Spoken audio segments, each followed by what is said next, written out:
जय श्री कृष्ण। राधे राधे। आज के हमारे इस वीडियो में हम आपको दशा माता की 5वीं कहानी सुनाने जा रहे हैं। एक राजा की 2 रानियां थी। राजा की प्यारी रानी को लक्ष्मी कहा जाता था और दूसरी रानी को रानी होने पर भी कुलक्ष्मी कहा जाता था। एक दिन लक्ष्मी रानी क्रोध होकर लकड़ी का पाटा ले मलिन कपड़े पहनकर कोप भवन में जा लेटी। राजा ने लक्ष्मी से पूछा, तुम कोप भवन में क्यों पड़ी हो? तुम क्या चाहती हो? रानी बोली, कुलक्ष्मी को देश निकाला दिया जाए। कुलक्ष्मी रानी थी, इसलिए उसे निकाला देने से राजा की बदनामी होने का डर था। इसलिए रानी को पीहर छोड़ आने की बात सोची गई। राजा ने पटरानी को एक रथ में सवार कराया और स्वयं घोड़े पर चढ़कर रथ के साथ चलने लगा। एक बीहड़ जंगल में पहुंचकर राजा ने रथ को रुकवाया। पालकी ढोने वाले को वहां से हट जाने को कहा गया। राजा रानी को उस जंगल में छोड़कर घोड़े पर सवार होकर अपने महल में आ गया। कुलक्ष्मी को बाट जोहते सारी रात बीत गई। रानी को प्यास लगी। वो रथ से उतरकर पानी के तलाश में चल दी। रानी ने आसपास पानी खोजा, परंतु उससे कोई जलाशय नहीं दिखाई दिया। रानी ने एक सारस के जोड़े को एक तरफ जाते देखा। रानी कुलक्ष्मी सारस के जोड़े के पीछे चल दी। चलते चलते वह एक नदी के किनारे पहुंच गई। रानी ने सोच आदि से निर्वृत्त होकर उसी नदी में स्नान किया और जल पीकर अपनी प्यास बुझाई। उस समय कुछ अन्य स्त्रियां भी स्नान कर रही थी।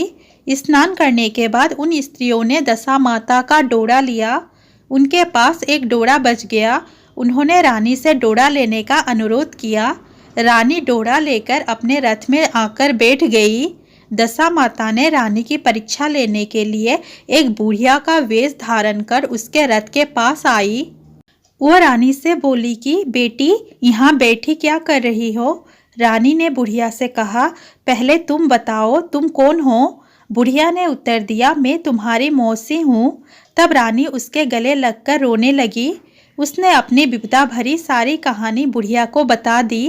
अंत में रानी ने बुढ़िया से कहा, अब मुझे केवल तुम्हारा ही सहारा है, मेरी रक्षा करो। दशा माता की कृपा से उसी जगह माया का शहर बस गया। रानी के भाई भाभी आदि सारा मायका वहां प्रकट हो गया। रानी ने अपने पीहर वाले के साथ मिलकर 9 दिन दशा माता की कहानियां सुनाई। 10वें दिन दोरा की पूजा होनी थी। उस दिन सवेरे उठकर दशा माता ने रानी से कहा, नदी में स्नान कराओ, वहाँ तुमको स्वर्ण का कलश मिलेगा, तुम उसे ले लेना और जो डोली तुम्हें लेने आए उसमें बैठ जाना। किसी से ये मत पूछना कि यह डोली किसकी है। रानी ने नदी में स्नान किया। वह स्नान करके बाहर निकल आई तो उसे 2 स्वर्ण का कलश नदी में किनारे रखे मिले। उन्हीं के पास रेशमी वस्त्र रखे थे। उन वस्त्रों को रानी ने पहन लिया। वो चलने को तैयार हुई तो उसे डोली आती दिखाई दी। वो डोली में बैठ गई और अपने घर पहुंच गई। घर पहुंचकर उसने माया के परिवार की सब महिलाएं सहित दशा माता के डोरे की पूजा की। सुहागिनों को भोजन कराया। इसके बाद उसने पारण किया। अब रानी अपने पीहर में आनंद पूर्वक सबके साथ मिलकर रहने लगी। इधर कुछ समय बाद राजा को रानी कुलक्ष्मी का ध्यान आया। राजा ने विचार किया कि जिस दिन से मैं रानी को जंगल में छोड़कर आया हूँ, तब से उनका कोई समाचार नहीं मिला। चलकर देखना चाहिए कि रानी कुलक्ष्मी का क्या हाल है। मंत्रियों ने राजा को समझाया कि अब रानी से मिलना आपके लिए ठीक नहीं होगा, परंतु राजा ने मंत्रियों की बात पर कोई ध्यान नहीं दिया। वो घोड़े पर सवार होकर उसी स्थान पर पहुंचा जहां पर रानी को छोड़ आया था। राजा को यह देखकर बड़ा आश्चर्य हुआ कि यहाँ तो सघन वन था, परंतु अब यहाँ रमणीक बस्ती बसी हुई है। राजा ने लोगों से पूछा, यह कौन सी नगरी है? लोगों ने उससे बताया कि यह कुलक्ष्मी का नगर है। अब तो राजा के आश्चर्य का ठिकाना न रहा। वह बार बार सोच रहा था कि क्या यह नगर मेरी पटरानी कुलक्ष्मी द्वारा बसाया नगर है। राजा ने कुलक्ष्मी के महल के पास जाकर सूचना भिजवाई कि उनसे अमुक देश के राजा मिलना चाहते हैं।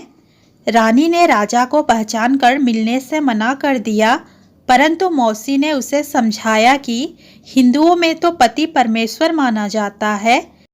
तुम्हारे लिए यही उचित है कि तुम यथाशक्ति उनका आदर सत्कार करो। मौसी के कहने पर रानी कुलक्ष्मी ने राजा को महल में बुलवाया। दोपहर को राजा को भोजन पर बुलवाया गया। राजा के साथ नाई भी था। रानी राजा और नाई को भोजन कराने लगी। पहली बार रानी ने नाई की पतल पर भोजन परोसा तो नाई ने रानी के पैर पर एक छींटा लगाया। रानी ने इस भेद को नहीं समझ सकी कि नाई ने उसके पैर पर रायते का छींटा क्यों मारा। रानी दूसरी बार पोशाक बदलकर फिर आई। राजा मन में सोचने लगा कि यहाँ तो बहुत सी रानियाँ हैं, सबकी शक्ल एक जैसी है, मैं अपनी रानी को कैसे पहचानूंगा। डेरे आकर राजा ने नाई से कहा, यहाँ तो कई रानियाँ हैं, मैं अपनी रानी को कैसे पहचानूं। नाई बड़ा चतुर था। वो बोला, रानी तो एक ही है, परंतु वह पोशाक बदल बदल कर हमारे सामने आ रही है। राजा ने नाई से पूछा, तुम्हें कैसे पता चला कि रानी एक ही है। नाई बोला कि मैंने उनके पैर पर रायते का छींटा मारा था। वह 3 बार कपड़े बदलकर हमारे सामने आई, परंतु वो छींटा उनके पैर पर तीनों बार लगा था। अगले दिन रानी ने राजा को अपने महल में बुलवाया। राजा को अपनी मेज पर बिठाकर खाने के लिए पान का बीरा दिया। पान खाकर राजा पलंग पर लेट गया और रानी उसके पैर दबाने लगी। राजा ने रानी से अपने किए के लिए क्षमा मांगी और रानी को अपनी राजधानी में चलने को कहा। रानी ने कहा, आप मुझे किस मुंह से चलने को कह रहे हो? आप तो मुझे जंगल में अकेला छोड़कर चले गए थे। आप तो दूसरी रानी के कहने में आकर मेरा परित्याग कर चुके थे। यह तो मेरी मौसी का किया हुआ है, उसी के कारण यह सब वैभव मुझे प्राप्त हुआ है, वरना आप तो मेरा सर्वनाश कर चुके थे। राजा ने रानी को बहुत समझाया। तब रानी बोली कि मैं केवल एक शर्त पर आपके साथ चल सकती हूँ।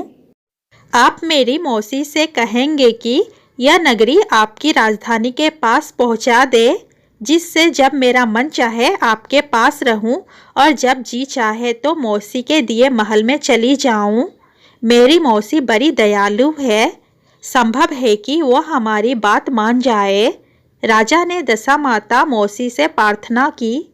मौसी ने राजा की बात मानकर दोनों शहरों के पास पास स्थापित कर दिया, मानो एक दूसरे के ही भाग हो। राजा ने दशा माता की कृपा का फल जानकर शहर में ढिंढोरा पिटवाया कि उसकी प्रजा दशा माता की पूजा किया करे।